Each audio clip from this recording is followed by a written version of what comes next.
রমজানের শুরুতেই জমে উঠেছে রাজধানীর বনানীর ইফতার বাজার। সেখান থেকে বিস্তারিত জানাবেন সহকর্মী রেদান আহমেদ। রেদান, দ্বিতীয় রোজায় বনানী ইফতার বাজারের চিত্র কেমন দেখছেন জানাবেন। বনানীর কথা বলেছেন, আমি বলতে চাই যে ফুটপাত থেকে হোটেল এবং বড় বড় রেস্টুরেন্ট সবখানে কিন্তু আসলে ইফতারের পসরা সাজিয়ে বসেছে দোকানিরা। এই মুহূর্তে আমি আছি হচ্ছে স্টার কাবাবে বনানীর। আমি এখানকার ইফতার আইটেম সম্পর্কে একটু জানানোর চেষ্টা করব এবং এখানে যিনি দায়িত্বরত আছেন তার সাথেও কথা বলবো। তার আগে এখানে কি কি ইফতার আইটেম আছে আমি একটু দেখাতে চাই আপনাদের। এখানে বিভিন্ন ধরনের আইটেম রয়েছে। আমি একটু কথা বলতে চাই যে এখানে যিনি দায়িত্বে আছেন আসলে কি কি আইটেম রয়েছে এবং ট্র্যাডিশনাল কোনো ফুড আছে কিনা এখানে, সেটিও তার কাছ থেকে জানতে চাইবো। আপনাদের এখানে কি কি আইটেম রয়েছে? আমাদের এখানে এবছর গত বছরের তুলনায় 10 থেকে 15 আইটেম রান্না বেশি করা হয়েছে, ইফতারে আয়োজন করা হয়েছে।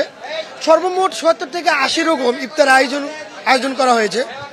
70 থেকে 80 রকম, একটু বলবেন কি কি আইটেম? হ্যাঁ, প্রথমত খাসির লেগ রোস্ট, খাসির লেগ কাবাব, খাসির গ্রিল চাপ, খাসির কালাভুনা, চিকেন ফুল রোস্ট, চিকেন আচারি, এরকম ধরে আপনাদের 70 থেকে 80 রকম ইফতারে আয়োজন করা হয়।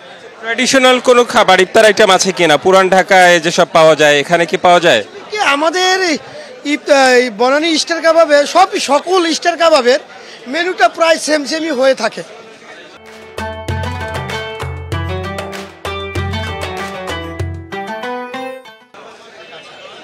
আর পানীয়র মধ্যে কি কি খাবার আছে?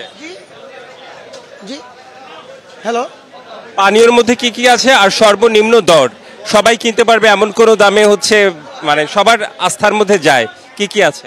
আসলে কি আমাদের স্টার কাবাবের রেট যা অন্যান্য রেস্টুরেন্টের তুলনায় অনেক কম।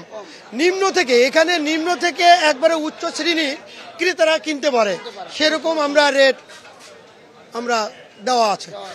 করে আসলে আমি আমার ভিডিওগ্রাফারকে বলেছিলাম আমি যখন কথা বলবো তখন ফুটেজ দেখানোর জন্য, কিন্তু উনি আসলে ফুটেজ দেখাচ্ছিলেন না।